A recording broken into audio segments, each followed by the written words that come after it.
مس بالحسين مات بالحسين. نعم وي. انا ثقتنا نازف لك الو فكرة داك الشيء اولي ثم غادي ذا شو المعنى سما دنيا ليبري ديموكراتيك اسكو فو دير ان ايتا دو دروا نا سافوريا ميم هذه اللي ان ايتا دو دروا زعما حال تسيدي انت دير لي ليبرتي انديفيدوالي كوليكتيف تقدر نتاعها من الزمان دير ليبري ديموكراتيك وذاتيك ليتا دو دروا تكون دي ثلاثه. À l'évidence, le slogan à guerre, et il fait référence directement à l'arsenal juridique euh, et, et qui demande que réellement, c'est des textes vides, inapplicables.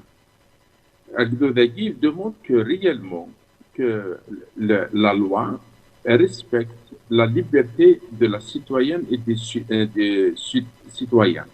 Et en plus de cela, il demande d'Aren clairement que c'est un peuple qui veut vivre dans des conditions de réelle démocratie. Il ne faut pas que ce soit juste des écrits pour faire joli.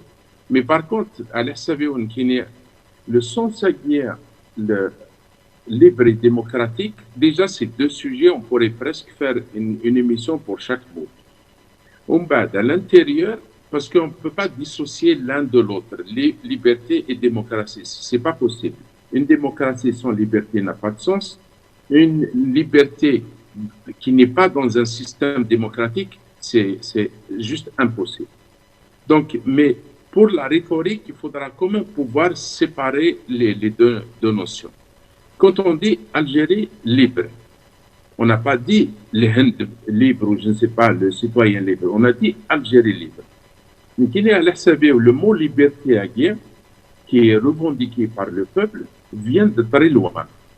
Si on questionne les anthropologues ou les sociologues, ils vont nous dire qu'il y a quand même une référence dans l'imaginaire collectif, puisqu'il associe Algérie libre.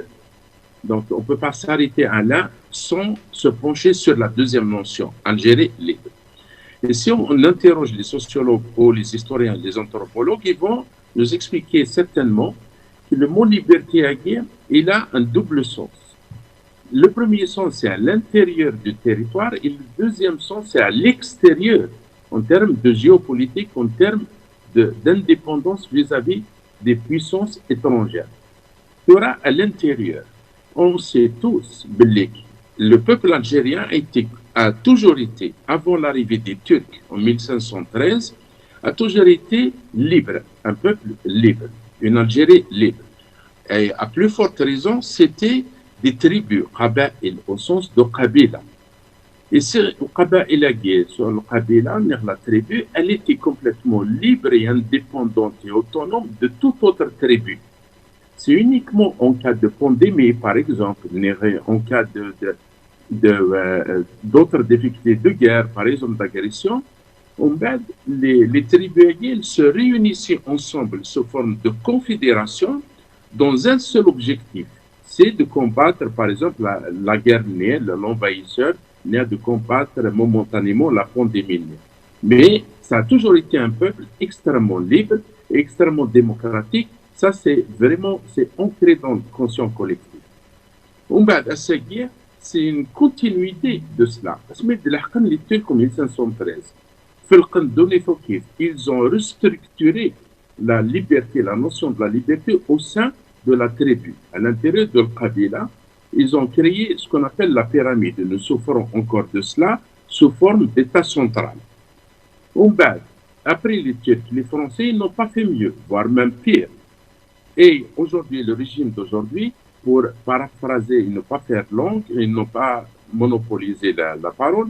Les Français, ils ont fait pareil, voire pire. Ils ont centralisé, ils ont créé du régionalisme, ainsi de suite.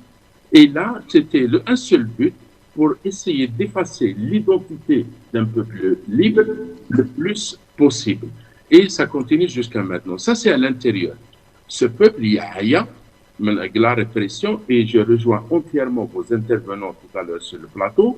Le mot liberté acquis, il a un sens beaucoup plus large à l'intérieur, parce que c'est une revendication en réalité profonde et qui incorpore à l'intérieur, comme une poupée russe, quand on l'ouvre, on trouve vraiment des sous-catégories. Et c'est la liberté de manifester, la liberté de s'exprimer, la liberté du culte et la liberté économique, ainsi de suite. Ça, c'est à l'intérieur. Sera par contre à l'extérieur. N'importe quel Algérien et Algérien, âgé, moins âgé, instruit, moins instruit, il dira exactement la même chose. Il dit, nous aspirons à une véritable liberté de l'Algérie, même à l'international, parce qu'on est très dépendant, ou le régime a voulu faire de l'Algérie un État ou un peuple dépendant des puissances, que ce soit réellement de véritables puissances militaires ou politiques, ou tout simplement par des puissances idéologiques, parce qu'il y a des suivismes panarabiques, égyptiens, saoudiens, émiratis, ainsi de suite. Voilà un peu à ce stade-là, pour moi, la notion de liberté, c'est ça ce que je lui donne comme définition. Très bien. قيمي انا تروح على متر خاطر تغلط يرتيك يعني في كل ما بغا انترفين بلا ما فكاكنا ولا خاطر سان متر بالحسين تمثلت ماده تماول اول غفله الديمقراطيه اسكو لا ديمقراطيه سي ان كونسيبت يونيفرسال يبقى لا فرد يثمر غير طايره دي كونسيبت مستفهمنا وكيسي مذانا ام كاين زمانتي دناوي غير تمتينا ماده المسلاي غف لا ليبرتي. C'est un concept universel, même les libertés, c'est des concepts universels. أثني دور غورنا نعم كل ثمتي أم كذا يثبنا الصنفينس. شوف le sujet il est vaste. يمكن deux choses étranges, c'est-à-dire notre plus grand drame en tant qu'Algériens et Algériens, notre plus grand drame, c'est qu'on n'a pas su mettre en valeur notre propre culture, nos propres valeurs. Le régime, il a été nous importer, réellement c'est le mot juridique, il a été nous importer une démocratie. Alors que nous n'en avions absolument pas besoin d'apporter une démocratie. Parce que d'abord, en important un système qui n'est pas le nôtre, on ne peut pas l'appliquer, c'est pas possible, parce que la société elle est constituée d'êtres humains, et les humains, ils changent, et la société, elle change. Donc c'est un phénomène dynamique, qui n'est pas statique. Des concepts, et je le connais très bien, puisque j'ai fait un master en droit en Algérie, un autre ici, en Suisse. Ils nous ont importé des mécanismes auxquels aucun Algérien et aucune Algérienne ne peut s'identifier. Ce n'est pas possible. C'est complètement artificiel, ça ne nous appartient pas. Si on revient à nos racines, on va trouver, par exemple, dans les comités de sages, il y avait des comités de sages femmes, il y a des comités de sages hommes.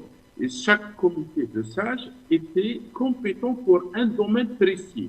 Si je prends le cas de Ghardaya, ils avaient plusieurs types de comités de sages.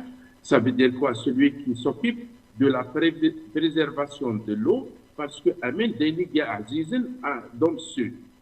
Et ça veut dire quoi? Par exemple, je prends un extrait d'une manière provocatrice, je prends un exemple. Dans un comité de sages qui a des compétences en matière de préservation de l'eau, eh bien, même un religieux, un imam qui vient assister à ce comité de sages, eh bien, il assiste en tant que citoyen, mais il n'a aucun droit de vote, absolument rien. Ça veut dire quoi? Ça veut dire qu'on avait notre propre démocratie, à notre manière, et qui respectait la séparation des pouvoirs. Je viens de donner un exemple. Le religieux ne se mêle pas des affaires de protection de l'eau ou de préservation de l'eau, ainsi de suite. Et les affaires qui relevaient des compétences des femmes de Ghardaya, il n'y a pas un homme qui peut se mêler. Seul le comité de sages de femmes avait le droit et la compétence de se prononcer. On avait la séparation des pouvoirs. Jusqu'à maintenant, le 49.3, il est toujours importé de la Constitution française de la 5e République de 1958. Ça, c'est ça notre plus grand drame. À ceci s'ajoute un deuxième drame. C'est que celui qui vraiment prend cette Constitution, n'est une loi, il l'a fait à titre théâtral. Ce n'est pas quelqu'un de sincère dans sa tête, ce n'est pas un fonctionnaire ni un responsable politique qui est convaincu de l'idée de l'état de droit. Non, c'est faire semblant pour faire semblant. Ça s'arrête là. Ashouhar, il faut bien qu'on se mette d'accord ce que signifie un état de droit. Un état de droit, ça veut dire que tous les actes de gouvernance, ils ne peuvent se faire en dehors du cadre de la loi. Ben, la deuxième, et toutes les lois qui viennent en dessous de la Constitution ne peuvent en aucun cas sortir du cadre de la Constitution. Et ça descend jusqu'au petit règlement d'administration. Il doit toujours respecter la loi qui est à un niveau plus haut. C'est ce qu'on appelle la hiérarchie des normes. Et surtout, avant de commencer tout ce processus-là, ce n'est pas, dans un état de droit, ce n'est pas possible de confectionner la moindre règle juridique sans l'approbation du peuple, sans l'approbation du citoyen, que ce soit par voie de référendum ou d'initiative législative, ainsi de suite.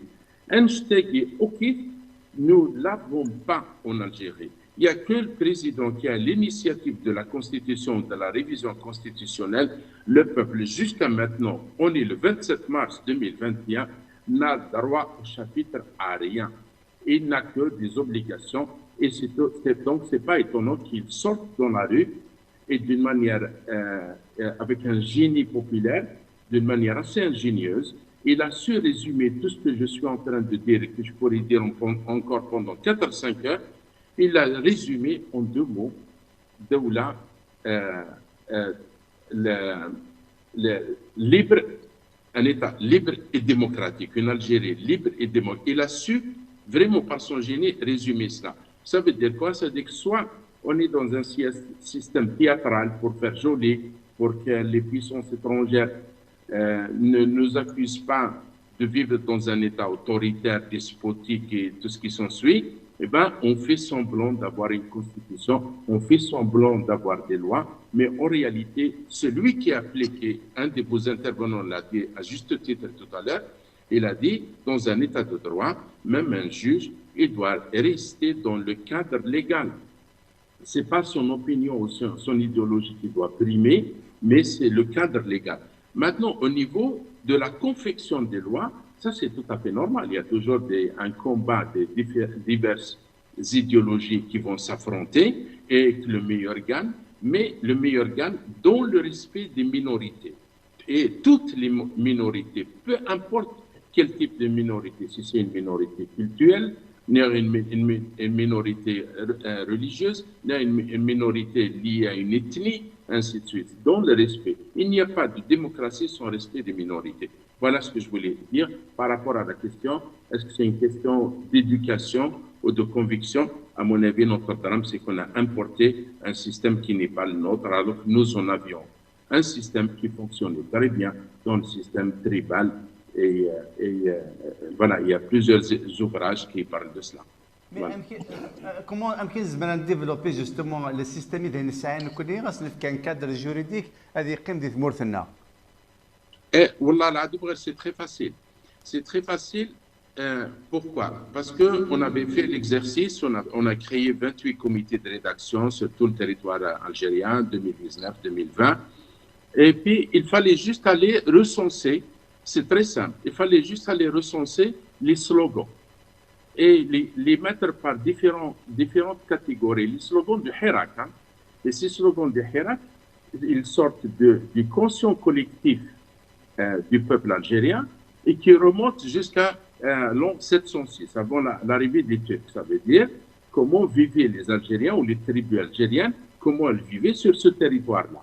Et puis, on a vraiment trouvé tous les instruments d'une démocratie algérienne. Il n'y a pas besoin d'importer quoi que ce soit. Donc, il suffit de faire un travail sérieux et d'aller recenser ce qui ressort de notre propre identité. Nous n'avons besoin de conseils de personne. Et rien qu'avec ça, on peut, après, bien sûr, si je prends par exemple la souveraineté numérique, il n'y avait pas, ça n'a jamais existé dans nos traditions, on ne sait pas ce que c'est. Ça, c'est un travail purement scientifique pour arriver à seguir. À ma connaissance, nos cartes d'identité algériennes, elles sont fabriquées par une société qui n'est pas algérienne. À partir du moment où nous n'avons même pas la maîtrise du data de la santé du citoyen algérien, de son identité, c'est très grave. Ça veut dire que nous n'avons plus aucune souveraineté en réalité. Et ça veut dire quoi? Il y a une partie qui vient de la technologie, de la modernité de la société, ça c'est tout à fait normal, il faut que des scientifiques se penchent dessus. Mais par contre, pour l'essentiel, ça veut dire quoi? Les libertés individuelles. Un de vos intervenants tout à l'heure a fait la différence entre liberté individuelle et l'ensemble peuvent déboucher sur des libertés collectives, le droit de s'associer, le droit de manifester, le droit de créer un parti politique, ainsi de suite. Ça, nous avons tous les instruments en Algérie et c'est vraiment très facile. Il y en a, l'adhésion du peuple, elle est très facile. Le seul qui refuse d'aller dans cette direction pour réellement renouer avec le processus de la constituante présidée par Farhat Abbas, qui a été arrêté en 62, eh ben, on peut renouer assez facilement. Le processus avait très bien démarré. Il a été arrêté brutalement par Ben Bella avec son équipe au cinéma Majestic et je le regrette profondément. Et mon profond sentiment, c'est que le peuple, il veut redémarrer ce processus-là.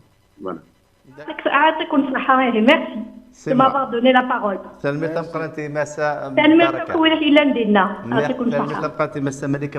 Alors, Maître Belhoussi. نعم. أدوغ على غورك زقلك صغا كيوال روح كبلا ولي. Exact. إذا لم يدقق الانترفونون وين إناد تلتي إذا كمل. صغاك دمرت كملا ولي. أوكي. مدقق العقلية. وجي ça c'est un élément extrêmement important dans une démocratie à Choral. Parce que la démocratie, ça a les règles et les règles les plus importantes, les plus simples, c'est où je m'entends. Il ne faut pas dire si un président et un premier ministre, c'est 20 ans. C'est ce qu'on appelle à chaque fois, d'une autre équipe, c'est ce qu'on appelle l'alternance du pouvoir. Ça, c'est très important. C'est ça le mécanisme d'une démocratie. Et puis, la séparation des pouvoirs. L'autonomie et l'indépendance de la justice. L'indépendance humaniste, ça ne suffit pas. Il faut dire la justice est autonome. La justice du téléphone. La récupération de l'identité nationale. Ça vient à l'intérieur de la démocratie. Et le plus important, c'est le système éducatif. Il faut qu'on soit sincère avec nous-mêmes. Dans toute Algérie, on a tous parfois des réflexes qui viennent de très loin. On a des réflexes autoritaires. Et ces réflexes-là autoritaires, pour des fois des banalités, des petites choses de tous les jours. Et ça, on ne peut parler de démocratie tant que nous avons ces réflexes autoritaires. Je donne un exemple. Le ministre de la Justice, Zermati, est à Constantine, et dans une déclaration, voilà, il faut plus demander le certificat de nationalité, mais c'est celui qui ne respecte pas ça, je veillerai personnellement à le mettre en prison. Et pour moi, ça c'est un exemple par excellence d'un réflexe autoritaire. Et donc, ce type-là, normalement, il devrait être poursuivi pour cette déclaration à Choral.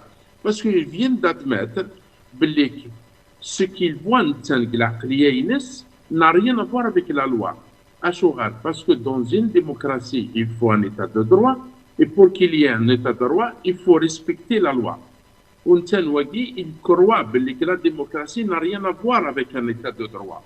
N'a rien à voir avec le respect de la loi. Ce qu'il pense doit être l'expression de la loi. Et ça, c'est complètement faux. Et puis, pour sortir de ce cercle vicieux, c'est très important d'apprendre à nos enfants et de commencer au plus vite possible. Parce que ça prend du temps pour former une génération sur ce que c'est la démocratie. Ça veut dire que le respect de la loi, c'est le respect de la minorité. Il vient du sud, il est à Alger. C'est le respect de la différence, de la diversité. Tant qu'on ne sera pas dans l'acceptation de notre diversité algérienne, qui est une richesse, et tant qu'on ne sera pas dans l'acceptation de la différence, que ce soit idéologique ou autre, nous ne pouvons pas parler d'une mentalité de démocratie. Je donne un exemple concret. À Saguit, venait une autoroute. C'est très important de la baliser, de mettre des limitations de vitesse, une signalétique de la circulation routière. Après, il faut absolument faire des cours de sensibilisation aux chauffeurs parce que ceux qui conduisent en état d'ivresse, il faut qu'ils prennent conscience que ces règles-là sont faites pour être respectées. C'est exactement le même processus. Ça veut dire qu'il faut revoir nos réflexes autoritaires. Il faudra qu'on comprenne tous que la démocratie ne peut pas exister sans un état de droit. Et donc, c'est tout un travail qui doit être fait, pas uniquement par un policier ou un juriste ou un juge ou autre, mais également par des instituteurs, des institutrices à l'école. Et il faut l'implication de tout un chacun, et c'est ce que j'appelle le devoir citoyen. Chacun, on a des droits, oui, mais nous avons des obligations. Et quand on voit un peu la criminalité de tous les jours, ainsi de suite, et ça, à mon avis, nous manquons, il faut être sincère avec soi-même, nous manquons aussi un peu de culture démocratique, et il n'y a pas de mal, mais personne n'est parfait. On peut tous se perfectionner, aller un peu de l'avant. Mais il faut aussi savoir se remettre sincèrement en cause et dire qu'est-ce que je pourrais proposer de concret pour qu'on aille mieux. C'est ce qu'on veut tous, aller vers mieux. Pour aller vers mieux et arriver réellement à un climat, à une société qui vit la démocratie, et bien ce n'est pas que la loi, c'est aussi le comportement de tous les jours. C'est pour ça que je voulais intervenir sur l'expression « la clé », comme il a dit tout à l'heure.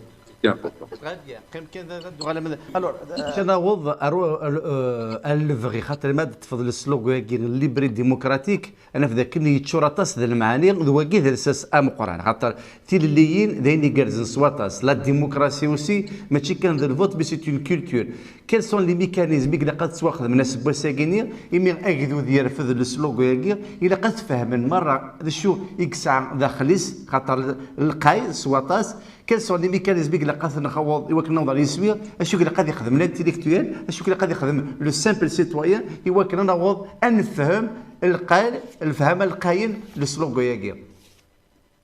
Oui, tout à fait. Il y a plusieurs étapes. La première étape, c'est vraiment de respecter même la constitution actuelle, c'est-à-dire celle de 2020, qui est largement inspirée de celle de 2016. Ça veut dire quoi?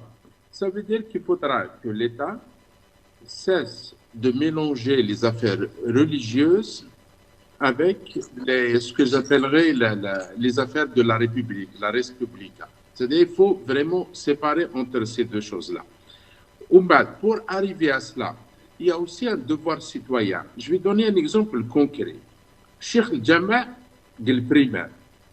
C'est à lui déjà, et ça remonte jusqu'au président de la République, c'est la responsabilité de tout un chacun de ne pas mélanger les affaires religieuses avec l'éducation d'un enfant. Ça, c'est vraiment quelque chose qui est à la portée de tout le monde.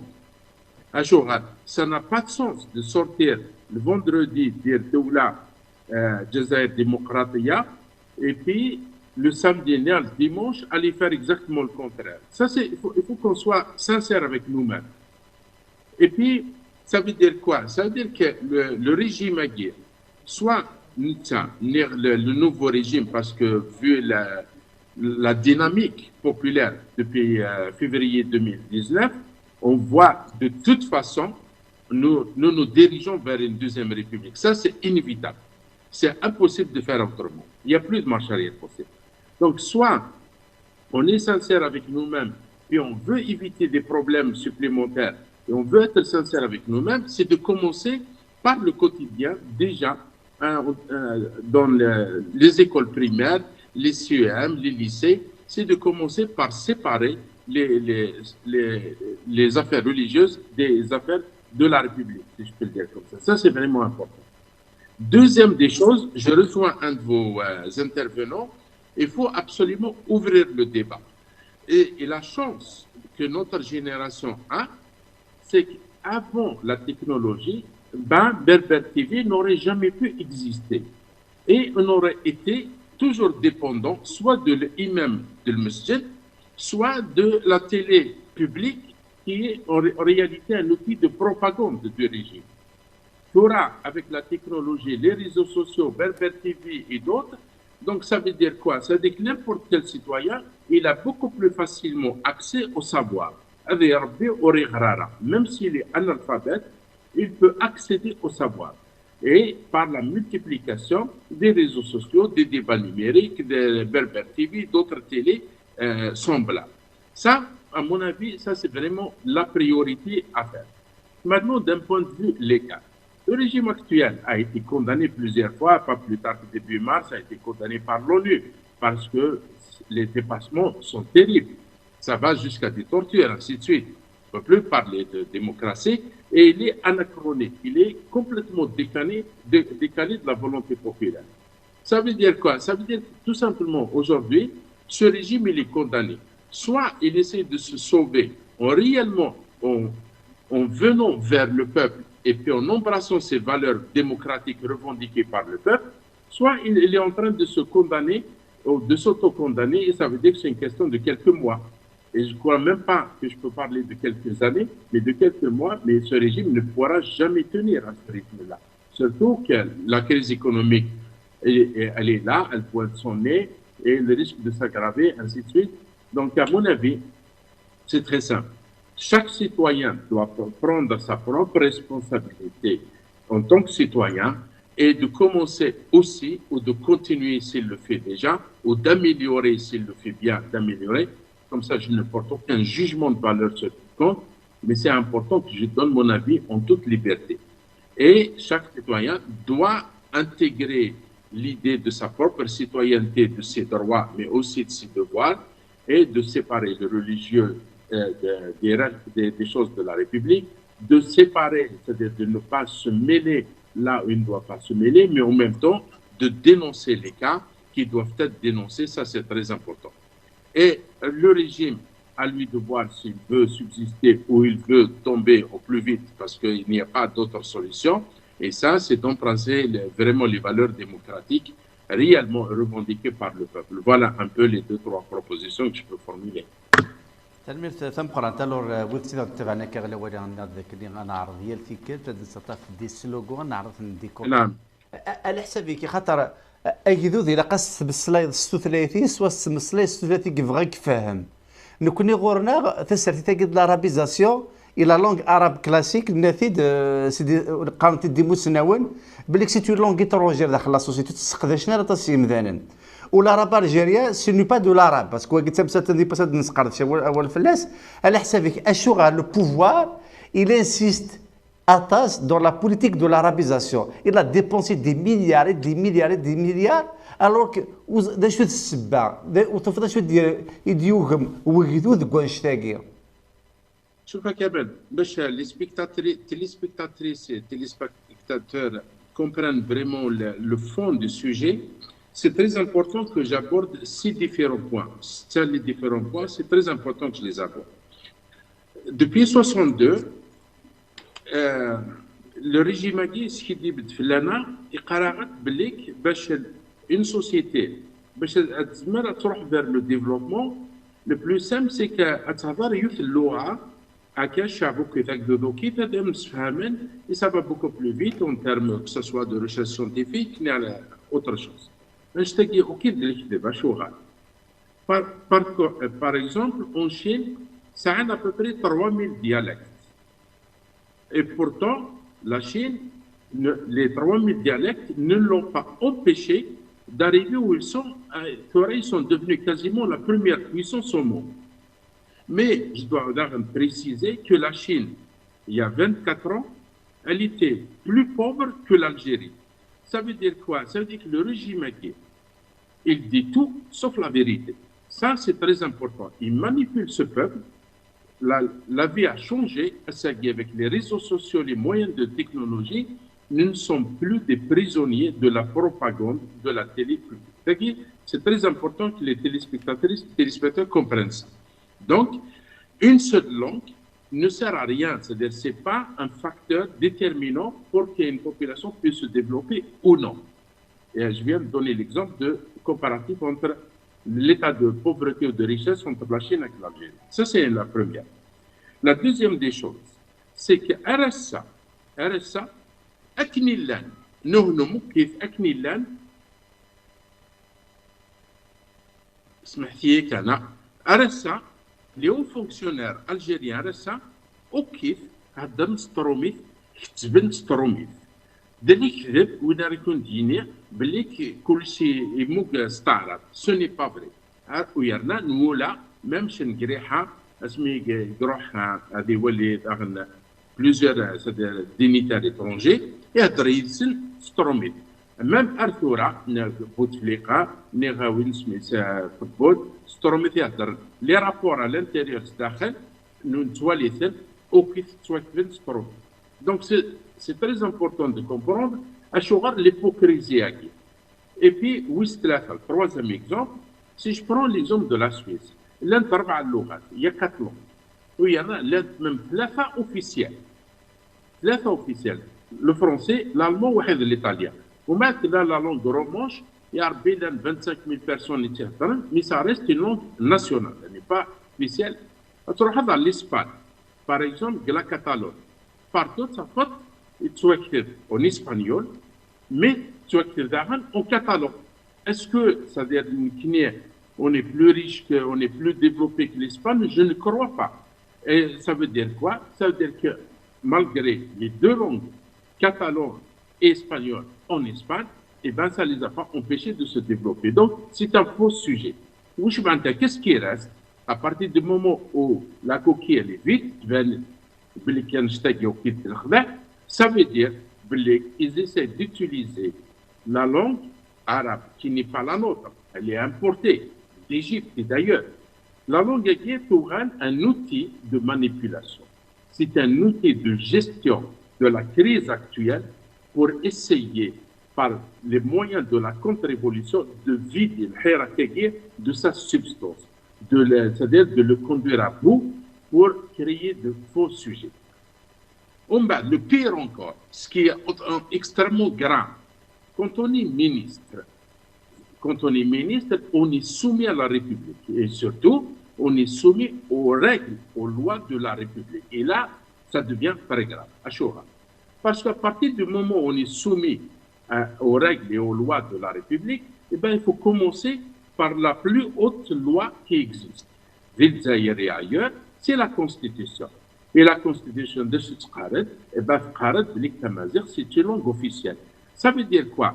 Non seulement il n'a pas le droit de dire que seul l'arabe est acceptable, deuxièmement, même le ministère, dans la Constitution, il a l'obligation de maîtriser la mazir. Il a l'obligation de maîtriser parce que c'est 2 langues officielles. C'est comme ça que ça se passe partout où il y a plusieurs langues officielles.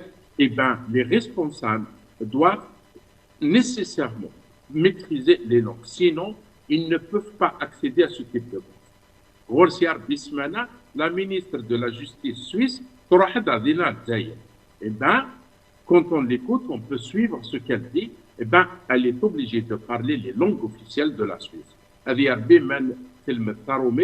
sera obligée d'apprendre l'allemand ou l'italien parce que c'est 3 langues officielles. Donc, Nitsen, il n'a pas de leçons à donner. Au contraire, il a des leçons de droit à recevoir. Tertio, surtout, il est en infraction par rapport à la Constitution. Il est hors Constitution, ce type-là. 4e, ce qui est encore plus affligeant, puisqu'elle est officielle Tamazir, normalement, c'est les institutions de l'État qui doivent avoir toutes les lois dans les 2 langues, puisqu'il y a une langue officielle. 4e, même le Parlement, qui est censé légiférer les lois, il est en infraction. J'invite tout le monde à aller regarder sur le site internet du Parlement algérien, je dis la PN et même le Sénat. Normalement, il devait avoir les 2 langues, l'arabe et tamazigh. Et qu'est-ce qu'on trouve? On trouve l'arabe et le français, donc l'istimar. Mais on ne trouve pas tamazigh. On se pose de la gueule de qui? Il y a quelque chose qui ne joue pas. Je pense que je vais même beaucoup plus loin. Je crois que certains membres de ce régime sont dans une totale schizophrénie Nous venons, ils mettent les deux pieds hors la loi, peut-être même sans se rendre compte, par incompétence et par ignorance de la portée de leurs responsabilités et la portée de leurs charges. Et je finis avec ça. Darren, pour moi, ce qui est très dangereux, c'est que ce régime, il a tout essayé, il est un de vos intervenants, il a tout essayé de vider ce Hirak de toute substance. Alors, il est en train de nous créer de faux sujets et je trouve que c'est regrettable et c'est triste parce que ce genre de déclarations, elles sont extrêmement dangereuses. Il y a des gens qui sont capables de rester patients, de rester lucides et de saisir la justice s'il le faut. Mais il y en a d'autres qui n'ont plus de patience, la situation est très grave et je trouve que c'est complètement irresponsable de faire ce genre de déclaration. Voilà. سيد أولي كيفاش تاقي وقبل الفراغ نعم. Alors, les trois sujets de l'émission Wassagé sont très intéressants, n'est-ce pas? L'Algérie libre, une Algérie démocratique. On va se greffer le sujet de la langue arabe. J'ai presque pas grand-chose à ajouter par rapport à ce qui a été dit sur votre plateau. J'aimerais juste préciser une chose assez subjective, mais elle est réaliste. On est à peu près de la diaspora entre 7 et 10 millions d'Algériens et Algériens. Pour la plupart, Ferwana, Dagui, Nerloul, Ndifmour, Toussandar, Dagui, ainsi de suite. شحال دي بلدان مرة بروحها تموت. Et puis avant le Covid, presque j'ai participé à tous les vendredis de Hirak dans différentes wilayas. Donc, c'est là le portugais, le chinois, l'allemand, l'anglais, au moins une cinquantaine de différentes langues, c'est tous des Algériens et des Algériens. Voilà pourquoi ça me choque au plus haut point, c'est-à-dire de voir l'anachronisme et le décalage total de ce ministre totalement incompétent qui ne connaît même pas le peuple algérien. Parce que parler de l'arabe classique qui vient d'Égypte, d'Arabie Saoudite, venir nous le coller comme étiquette, c'est pas le nôtre. Nous n'avons rien contre les langues. Bien au contraire, nous sommes fiers de ce peuple vraiment cosmopolite et qui maîtrise énormément de langues, alhamdoulilah. Et puis, mais par contre, je suis profondément triste pour cette incompétence très grave et inconsciente.